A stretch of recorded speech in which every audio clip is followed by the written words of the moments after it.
as they were welcoming in the 6th seed in the Washington Commanders and that rookie sensation, Jaden Daniels. The Lions have the 1 seed for the first time ever. They are rested, at least offensively. Jared Goff, they're up 7-3, less than a minute to go. Oh, ball is on the carpet, and the Commanders have recovered. Goff was sacked 2 times. All right, Frank Iluvu recovers it for Washington. The ills of the first half and Jared Goff would not be done. Second quarter, same score. 2nd and 5 from their own 42 for Jaden, staying upright, staying clean. De'Ami Brown, that's who he finds, 42 yards. Move the sticks. The Commanders, they're driving. Opening minutes of the second quarter, Brian Robinson. Yeah, he'll punch that one in. I can't hear you. Commanders, they're up 10-7. We're not freaking out just yet. Jared Goff, how about that catch from Sam Laporta? Just sticks out that big frying pan of a mitt. He'll bring it in. Lions retake the lead, 14-10. Still in the second, same score. Commanders 1st and 10 from their own 41. Just get it out to Scary Terry. Don't put it in reverse, Terry. Just hit forward, Terry. 4 catches, 87 yards, and that touchdown. Commanders back on top, 17-14, 6 to go. Lions 2nd and 14 from their own 18. It's Goff again, going full I love Memphis, because he decides to hit the Quan. Quan Martin, interception. He'll take it back like it didn't fit. You see Jared Goff right there, man. He absolutely got rocked on that hit. He would have to go to the medical tent to be assessed for a concussion. He would eventually come back in this game, but not before we saw Teddy Bridgewater, who just led his high school alma mater to a Florida high school 3A state championship, and now he's on in relief for Goff. Jahmyr Gibbs to Jamison Williams. It's the end around, and Williams is just way faster than your guys. Okay, a little premature celebration. That celebration is okay after the celebration we saw them do after they. What else happened? Why didn't we show it? I don't know. Weird. Okay, listen. The Lions, they make it a 24-21 game, but Jaden still has the 3-point lead, and that's a dime. In double coverage, finding Brown again. So same drive. It's goal to go. 3rd and Zach Ertz, the grizzled vet. Randy, the Commanders haven't made it to an NFC title since 1991. They're knocking on the door. Yeah, they're 2 quarters away. In that third, though, here come the Lions. Goff to David Montgomery, who passes to Amon-Ra St. Brown. Got a gain of 20. Ben Johnson, offensive coordinator, going deep in his bag. If he's going to go down here, if this is going to be his last game with the Lions, because he's such a popular head coaching option, he's going to have his sword in his hand. He's going to give it to Gibbs here. Gibbs, 105 yards on the ground, 70 through the air, had 2 touchdowns. That one made it a 3-point game. And then there's the fourth quarter. And these Commanders are taking a page from the Lions book, and they're going for it on 4th down. The Lions have 12 men on the field. Can't do that. It's an automatic 1st down for Washington, and it leads directly to this. On 2nd and goal, Brian Robinson, he's in, 15 carries, 77 yards, and the 2 touchdowns. It's a 10-point Washington lead. The Lions, trick play. What do we got? Jamison Williams is going to pass it. Nah, man. Sometimes discretion, better part of valor. Eat it instead of yeet it, and it leads to this from Jaden Daniels. Again, on 4th down, up 10 in the red zone. Oh, big hit. Finds Scary Terry. Daniels, 299 passing yards, 2 scores. The Commanders were 3 for 4 on 4th down. Jeremy McNichols will punch it home. 4 turnovers for Jared Goff, 5 for the Lions. The Commanders are through to the conference title game for the first time since 1991. Jaden Daniels on this team overachieving. I always believe that we could achieve more than what people give us credit for, but, you got to go out there, put in the work. You got to go out there, work daily, get better each and every day, and just put your head down and grind. And by the end of the time of the season, you look up, you might be in a position like this. I mean, honestly, it's the same guy. You guys could say that it's a different Jaden, but to us, it's the same guy every week. Same guy since he showed up in Washington and Virginia with us. Just a guy that loves the process, that's all about the team, doesn't care what it looks like, doesn't care if he has to throw the ball 50 times or we run the ball 50 times or he has to run the ball 50 times. And so for us, it's just the ultimate confidence that no matter what's going on, he's going to figure out, we're going to figure it out, and we're just going to make one more play than the other team. That's a Super Bowl champion talking right there, and he's played with some good quarterbacks. Remember Andrew Luck out there at Stanford. Damian Woody's with us. Herm Edwards is with us. D. Wood, I want to start with you. What impressed you the most about what you saw here from the Commanders yesterday? That stone cold killer right there. I tell you, man, I was just talking to Coach. I haven't seen anything like it. I really haven't. Yeah. for someone to have the season that Jaden Daniels has had and to go into an environment like Detroit, nothing phases him. I don't think this dude has a pulse. Like, it doesn't matter if you blitz him, pressure, whatever. He's not bothered by it. And so if you're on defense, that's when you worry, because it's like you go to the coaches, what do we do? How do we rattle this guy? You can't rattle this guy, and he has this whole team believing that they can do big things this year.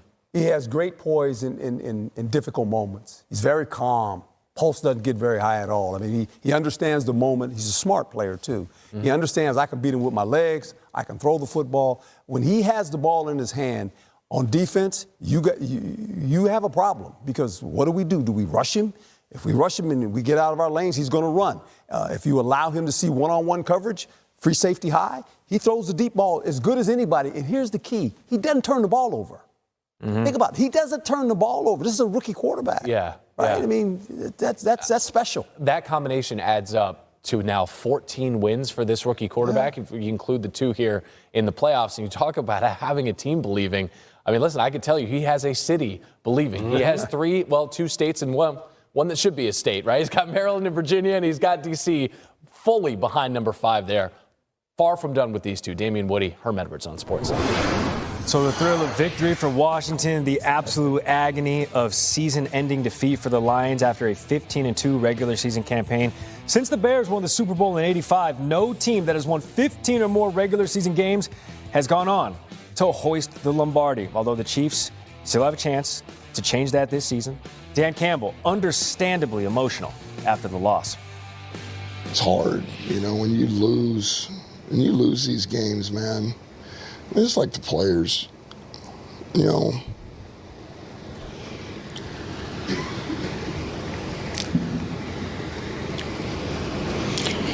what they put into it.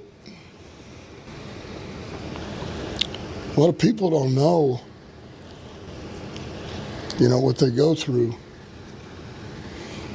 You have to get up. Bodies beat to shit. Mentally stay locked in and do those things. So, long season. What happened on the 12-minute on the field penalty? It's my fault. It's my fault.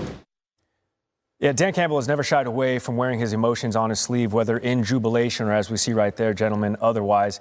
D-Dub, the expectations for these Lions were sky high this season, and up until last night, they were meeting or exceeding. How shocking was that loss? Shocking. Yeah. It's shocking. Listen, as much as, much praise that we showered on the Commanders and Jaden Daniels, I mean, listen, you're talking about a team in the Detroit Lions won 15 regular season games. Think about that, 15 regular season games. You earned the number 1 seed. You had one of the most prolific offenses that the league has ever seen. Think about that. And then you come out after a bye week, your first game, you're bounced. Sure. You're going to Cancun. I mean, it just show you. What you say, Coach? That's why you play the game. Yeah, that's why you play.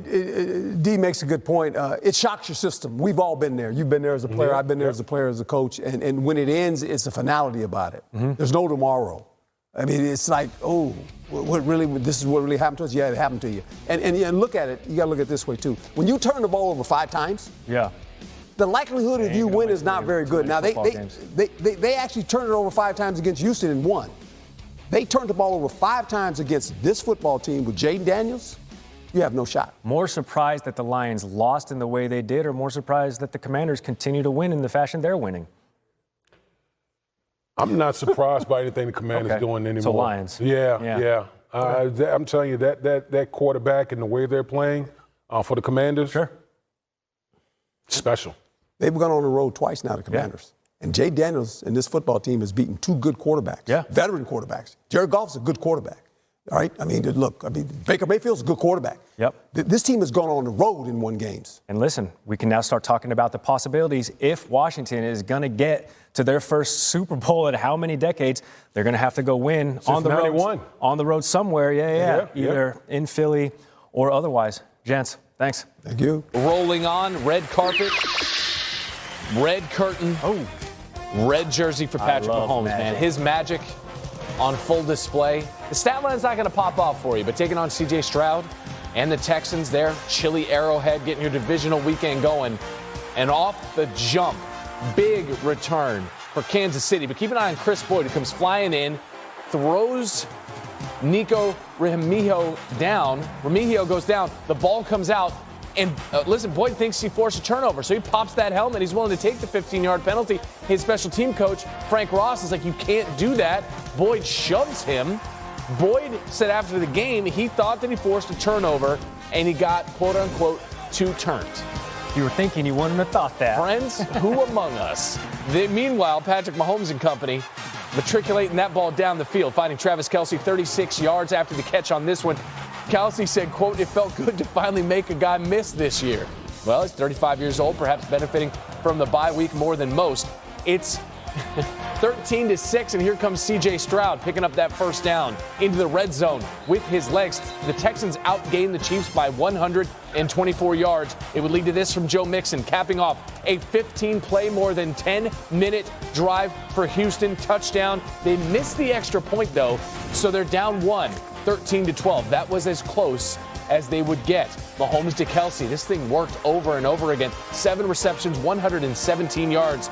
Mahomes saying of Kelce, those tacklers that tackle him in the regular season, they don't tackle him in the playoffs. He had his 9th career 100-yard receiving game. Caitlin Clark was there.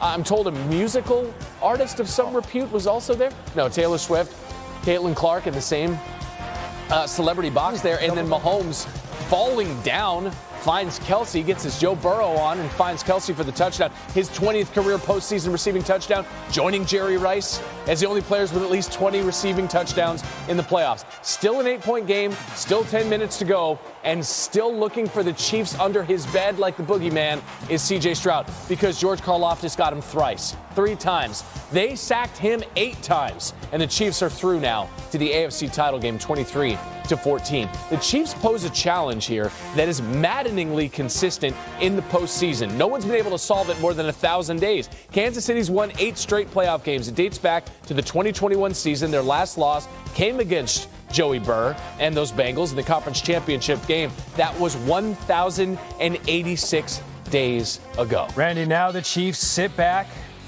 watch this game, because they're going to welcome the winner of it. Up there in Orchard Park, it's a rematch from the regular season that nobody's brave enough to talk about. We will. Week 4, Baltimore hosted Buffalo. They smoked them behind 271 yards on the ground. The Ravens, they made light work of the Bills. Buffalo gets a chance for revenge, which everybody loves. Helps for them that they host this game in Buffalo, and they are undefeated at home this season. D. Wood is back hanging out with us. Since week 4 up until this point, there's probably a lot of areas you can choose from. But where has Buffalo improved the most since that loss? I think they just the running game, the physicality, and I'm going to put you on game here a little bit.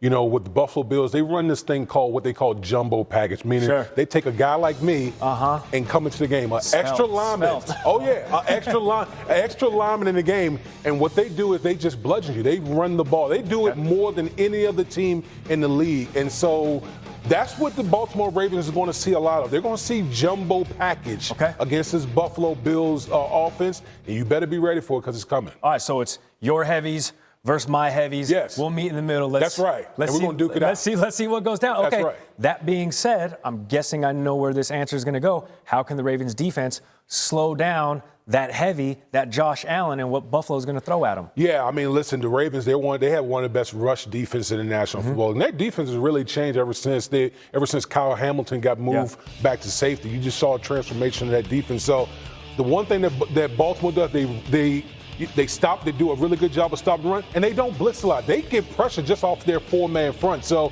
I think the question is going to be for Baltimore, can you get to Josh Allen? Okay. Josh Allen is a magician in the backfield, a lot like Lamar Jackson, but Josh Allen puts his cape on a lot of times. You got to be able to get him down on the ground. They proved in week 4 that they could. They sacked Josh Allen 3 times, and they held him to 0 touchdowns through the air. All that said, D-Dub, who wins? I'm going Baltimore. Okay. Baltimore, to me, you know, with the way their defense is playing and how they're running the ball with Derrick Henry and Lamar Jackson playing the way he's playing, It's going to be a tough environment, but I'm Sure. going to give Baltimore Ravens the edge in this game. All right, according to ESPN Bet, it's the Ravens currently favored by 1 point. That's Damian Woody giving you free game this morning. Free game. On SportsCenter. Thanks, D-Dub. Yep. All right, let's slice everything across sports. Commanders have won 2 playoff games on the road, and they are going to travel to the destination of the winner of tonight's game in Philly. The Rams and the Eagles, divisional round. NFC runs through Philly so long as they beat the Rams. It's something they did in Week 12 out in L.A., and it was because of the run. Saquon went for a franchise and career-best 255. L.A.'s defense, 22nd in the league against the rush. So no reason to say it differently. The running game and trying to stop the running game is going to be what makes or breaks this game. For more on it, we bring in Eagles reporter Tim McManus and Rams reporter Sarah Barshop. Tim, I want to start with you. Saquon put up that career-best 255 against the Rams in Week 12. What is he saying about today's round 2?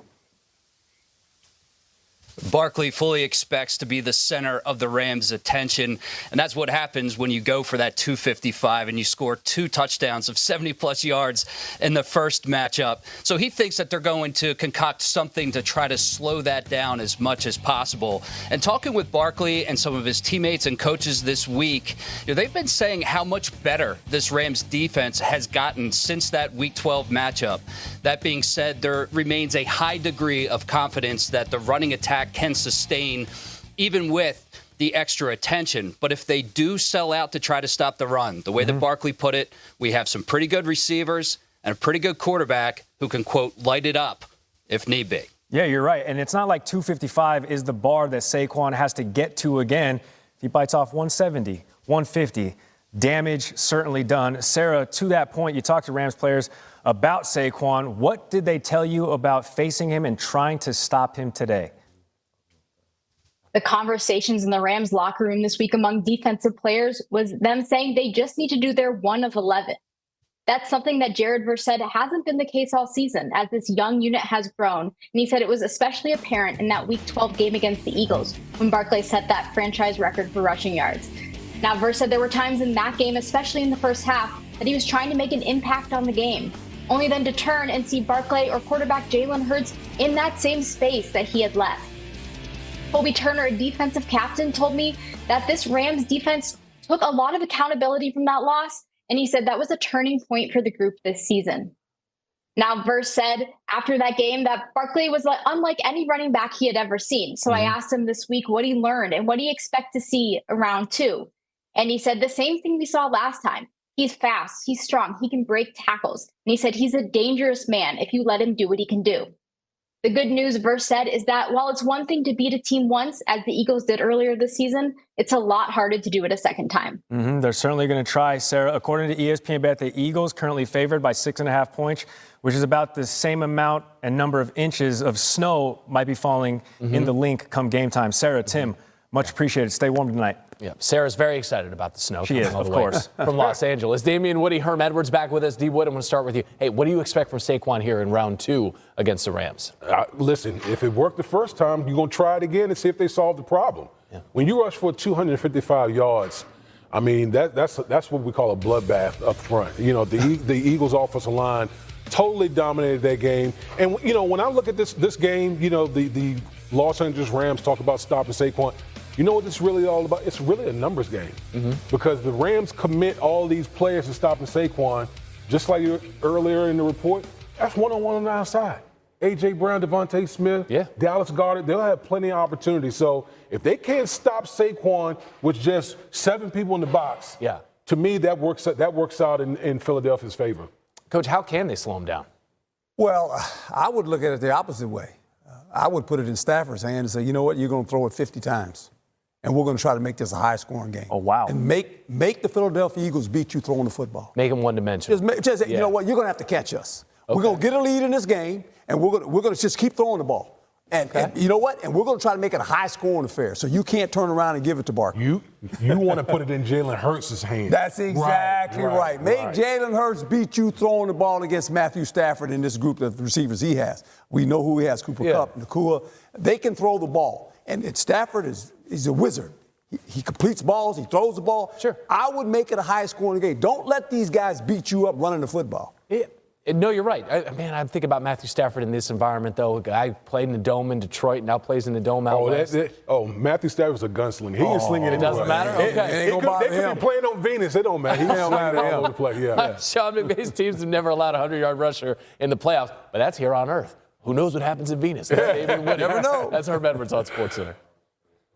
ESPN bet Aaron Dolan with the insight for us on SportsCenter. All right, let's dive deeper into that game. Bills reporter Elena Getzenberg, Ravens reporter Jamison Hensley. Elena, I want to start with you. That being said, if you just heard from Aaron Dolan, the Bills, though, still underdogs. You're talking to players. What are they thinking? How are they feeling about being underdogs on their home turf tonight? Well, Gary, it was actually defensive tackle Daquan Jones that came out after practice this week, and he was wearing a sweatshirt. It said, fresh out a word that starts with F, and he said it was a gift from defensive tackle Jordan Phillips, and it's basically a little bit of a taste of the Bills' mindset, we'll say. He said that, they've heard all this outside noise, as they call it. The Bills only had 2 Pro Bowl players, no first-team All-Pro, notably not Josh Allen there, and they kind of were over it at this point, over focusing on all the stuff happening outside of the building. He said, we're chasing something better, and that's the focus. Obviously, the Bills' first Super Bowl title is the goal. It was actually quarterback Josh Allen. He was talking about not having any Bills first team All-Pro. And he said, we'd love to have Bills honored, but it's nothing new here. So this Bills team's kind of used to this outside noise. As Aaron said, they're undefeated at home this year. And this is the first time in a home playoff game they have not been favored. So this is something they're kind of using it, but I would say there's a lot of internal motivation. It was loose and fun at practice this week, so the cherry on top of a motivation Sunday. All right, Elena, I'm interested to know what that was said on that shirt. Listen, you can say anything on TV once. Hey, Jamison, how are the Ravens preparing for freezing temps tonight? They're no strangers to that with what they have to deal with in Baltimore. What you got?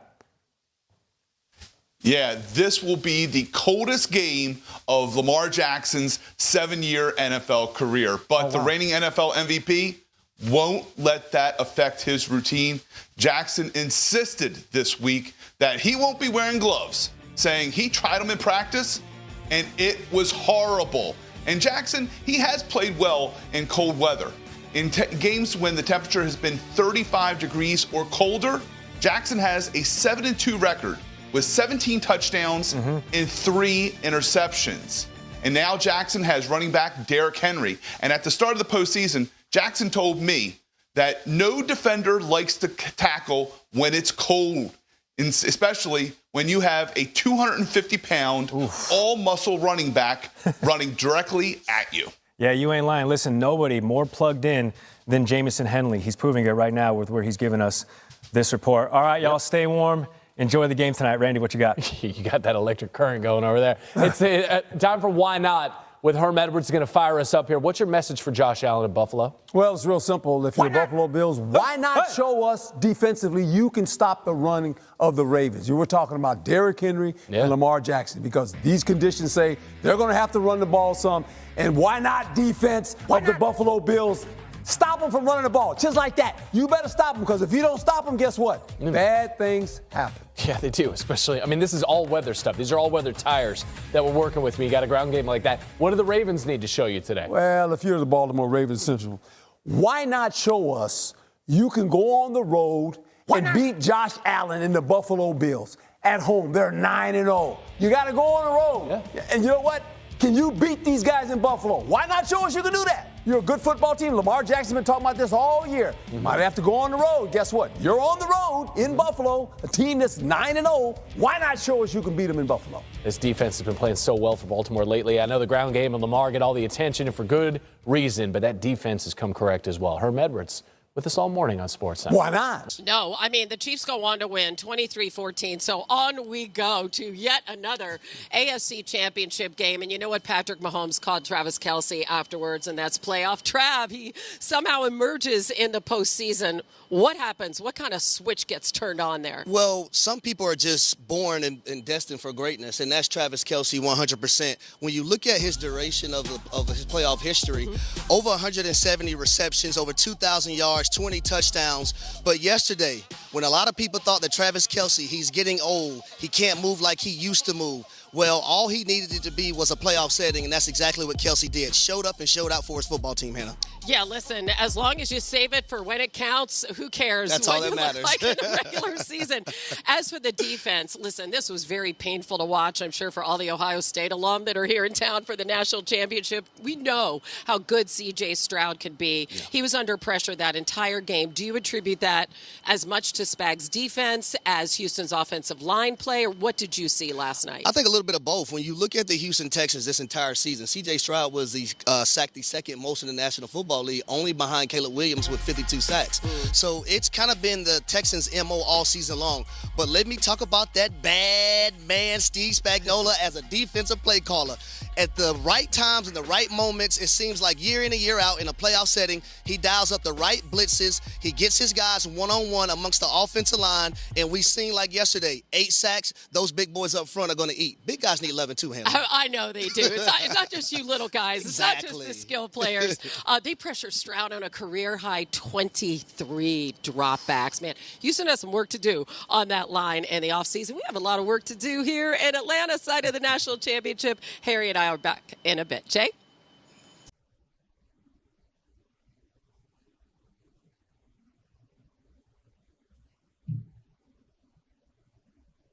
Tiếp tục, mọi người cứ móc lần lượt từng mũi cho mình. Giờ sẽ móc tiếp những mũi tiếp theo nhé. Tiếp tục móc những mũi nữa này.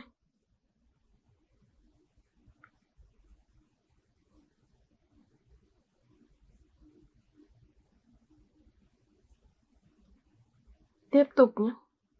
Mọi người cứ móc lần lượt từng mũi cho đến hết.